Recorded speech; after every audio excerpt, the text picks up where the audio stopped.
আসসালামু আলাইকুম। Welcome back to my channel simple cooking recipe. Simple cooking রেসিপিতে আরও একটি নতুন রেসিপি দেখার জন্য সবাইকে স্বাগত জানাচ্ছি।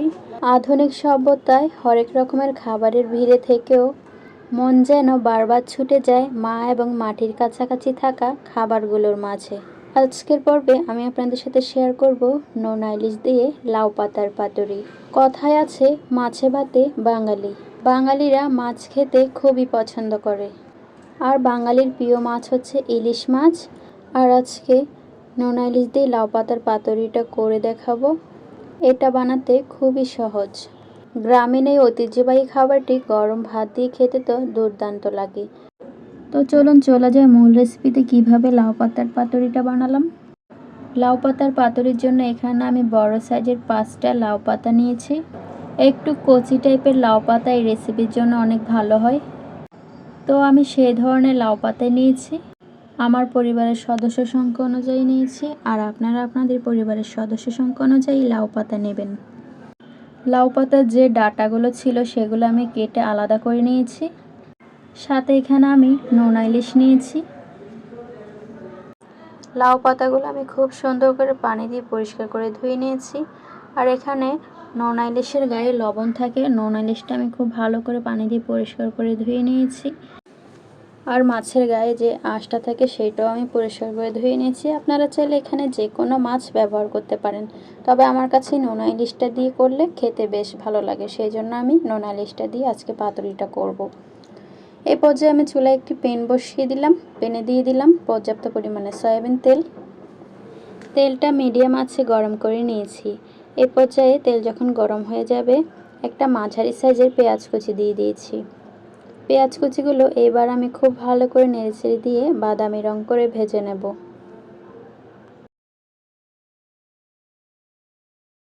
পেঁয়াজগুলো নেড়েচেড়ে দেওয়ার পর পেঁয়াজের রং যখন বাদামি কালার হয়ে আসবে, এই পর্যায়ে দিয়ে দিলাম 1 চামচ হলুদের গুঁড়া, দিয়ে দিলাম 1.5 চামচ মরিচের গুঁড়া,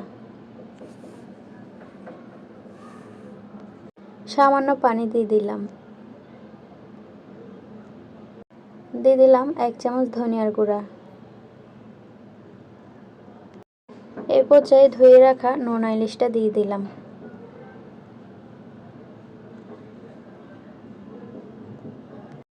এইবার মশলার সাথে মাছটাকে খুব ভালো করে নেড়েচেড়ে দেব। মাছটা আমি ভেঙে দেব, আর একটু সামান্য পানি অ্যাড করে দিলাম। পানি দিয়ে আবারও খুব ভালো করে নেড়েচেড়ে দেব। আমি এখানে চামচের সাহায্যে নোনা ইলিশটাকে ভালো করে ভেঙে দেব। নোনা ইলিশটা খুব ভালো করে ভেঙে দিয়েছি। এ পর্যায়ে খুব ভালো করে নেড়েচেড়ে দিয়ে নোনা ইলিশটা কিছুক্ষণ রান্না করে নেব। নোনা ইলিশটা আমার রান্না করা হয়ে গেছে। ফ্লেভারের জন্য এখানে আমি ধনেপাতা কুচি দিয়ে দিলাম। ধনেপাতা কুচি দিয়ে আবারও খুব ভালো করে নেড়েচেড়ে দেব।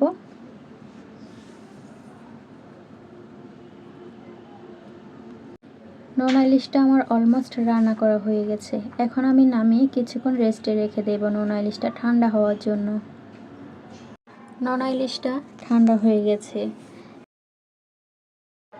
এই পর্যায়ে প্রথমে একটি লাউ পাতা নিয়ে নেব। তারপর একটি চামচের সাহায্যে নোনা ইলিশের মিশ্রণটা অল্প অল্প করে লাউ পাতার ভেতর দিয়ে দেব। নোনা ইলিশের মিশ্রণটা দেওয়ার পর লাউ পাতাটাকে আমি খুব ভালো করে মুড়িয়ে নেব। দেখতেই পাচ্ছেন আমি কিভাবে করেছি। আরও একটি করে দেখিয়ে দিচ্ছি। আমি আরও একটি লাউ পাতা নিয়ে নিলাম। ঠিক একইভাবে নোনা ইলিশের মিশ্রণটা লাউ পাতার ভেতর দিয়ে দিলাম।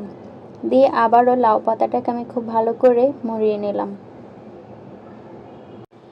একইভাবে সবগুলো লাউ পাতার ভেতর নোনা ইলিশের মিশ্রণটা দিয়ে লাউ পাতাগুলোকে মুড়িয়ে নেব। ঠিক একইভাবে সবগুলো লাউ পাতা আমি তৈরি করে ফিরে আসছি।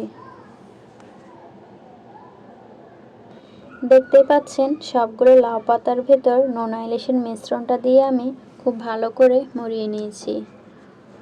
অনেকে আছে সুতা দিয়ে বেঁধে নেন, এখানে কিছুই করা লাগবে না। এইভাবে করে নিলেই হবে। একদম সহজভাবে আমি শেয়ার করছি। তো সবগুলো আমি তৈরি করে নিয়েছি। এই পর্যায়ে আমি চুলায় একটি প্যান বসিয়ে দিলাম। চুলায় প্যান বসিয়ে দিয়ে দিলাম সয়াবিন তেল। তেলটাকে কড়াইয়ে চারদিকে ছড়িয়ে দিতে হবে। খুব বেশি তেল দিতে যাবেন না, অল্প পরিমাণে তেল দিলেই হবে। তেলটা গরম হয়ে এসেছে। এ পর্যায়ে আমি লাউ পাতাগুলো কিভাবে দিচ্ছি একটু লক্ষ্য করে দেখুন। লাউ পাতার যে ডগার উপরের সাইডটা, সেটা কিন্তু উপরের দিকে দিতে হবে। তো ঠিক একইভাবে সবগুলো লাউ পাতা আমি দিয়ে দিতেছি। সবগুলো লাউ পাতা যখন দেওয়া হয়ে যাবে, এই পর্যায়ে আমি ঢাকনা দিয়ে ঢেকে দিলাম 2 মিনিটের জন্য। চুলার আঁচটা একটু কমানো থাকবে।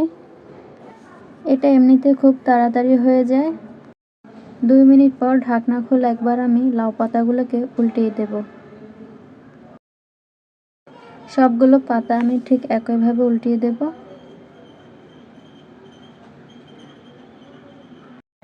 দেখুন, এটা উল্টিয়ে দেওয়ার পর কোনোভাবেই খুলে যায়নি।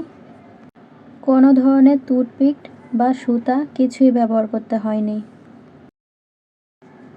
সবগুলো লাউ পাতা উল্টিয়ে দিয়ে আবার 2 মিনিটের মতো ঢেকে দিলাম।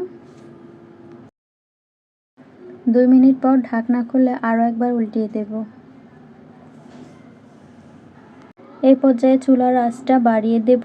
এইভাবে 2-3 বার করে উল্টিয়ে দেব। আর এই যে ভেতরে যে মিশ্রণ থেকে যে পানিটা বের হবে, সেটা দিয়ে একদম পোড়া পোড়া করে নেব, শুকনো শুকনো করে। তাহলে খুব ভালো একটা স্মেল আসবে। 5 থেকে 6 মিনিটের মতো আমি ভেজে নিয়েছি। এর মধ্যে খুব সুন্দর মতো ভাজা হয়ে গেছে। ফাইনালি হয়ে গেছে। এখন আমি সার্ভ করে দেখিয়ে দিচ্ছি এটা কেমন হয়েছে। দেখে বুঝতে পারছেন এটা কতটা পারফেক্ট হয়েছে, একদম খুলে যায়নি। কোনো ধরনের একদম ঝামেলা ছাড়াই লাউ পাতার পাতুরি।